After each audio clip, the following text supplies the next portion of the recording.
নমস্কার বন্ধুরা, Rupa's recipes Bengali চ্যানেলে সবাইকে স্বাগত জানাই। শুরু থেকে শেষ পর্যন্ত ভিডিওটি দেখার জন্য আমার অনুরোধ রইল।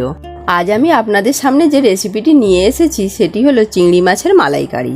বাঙালির ঘরে ঘরে প্রায় সময় এই চিংড়ি মাছের মালাইকারি হয়ে থাকে। অনেকেই খুব ভালো বানাতে পারেন, কিন্তু আমি কিভাবে বানাই সেটাই আমি আজকে দেখাবো।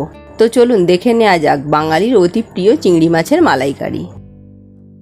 মালাইকারি বানানোর জন্য আমি এখানে 200 গ্রাম চিংড়ি নিয়েছি।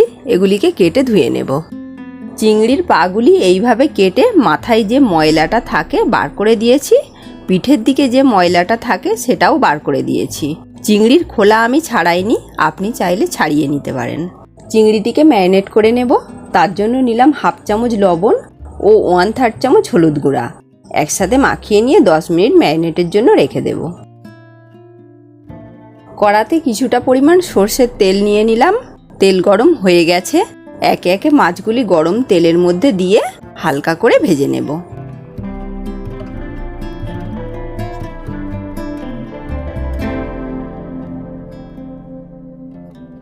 ভাজা হয়ে গেছে, একটি পাত্রে উঠিয়ে নিলাম। ওই তেলের মধ্যেই দিয়ে দিলাম দারচিনি, 2টি এলাচ, 4টি লবঙ্গ, একটি ছোট তেজপাতা ও 1/2 চামচ শাহি জিরা।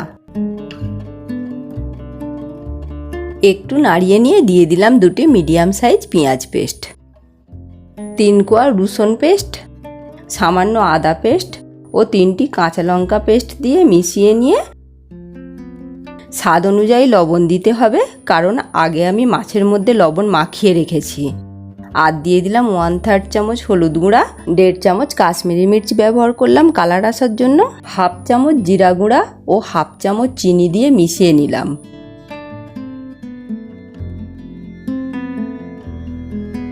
এর মধ্যে দিলাম মশলার বাটি ধোয়া জল।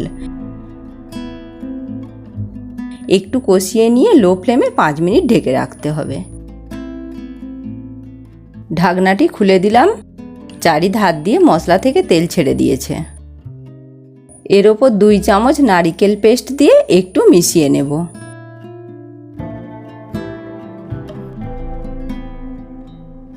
নারিকেলের দুধ অল্প অল্প করে দিয়ে মিশিয়ে দিতে হবে। এখানে আমি একটি মাঝারি সাইজের নারিকেল ব্যবহার করেছি, আপনি চাইলে দুধের ব্যবহারও করতে পারেন।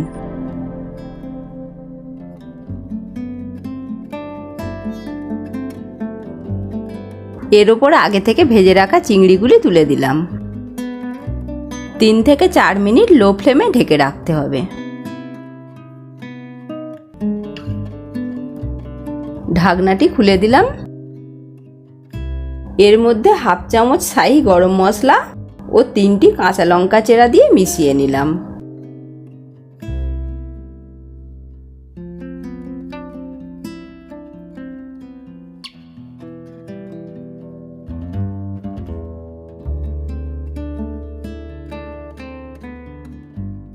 তৈরি হয়ে গেল বাঙালির অতি প্রিয় চিংড়ি মাছের মালাইকারি। এই রেসিপিটি আপনাদের ভালো লাগলে ভিডিওটিকে অবশ্যই একটি লাইক করবেন ও কমেন্টে জানাবেন ভিডিওটি কেমন লাগলো। আর আমার চ্যানেলে যদি নতুন বন্ধু হয়ে থাকেন, চ্যানেলটিকে সাবস্ক্রাইব করার জন্য আমার অনুরোধ রইল। আজকের মতো এই পর্যন্ত। আবার হাজির হয়ে যাব নতুন কোনো রেসিপি নিয়ে। ভালো থাকবেন, সুস্থ থাকবেন। ধন্যবাদ।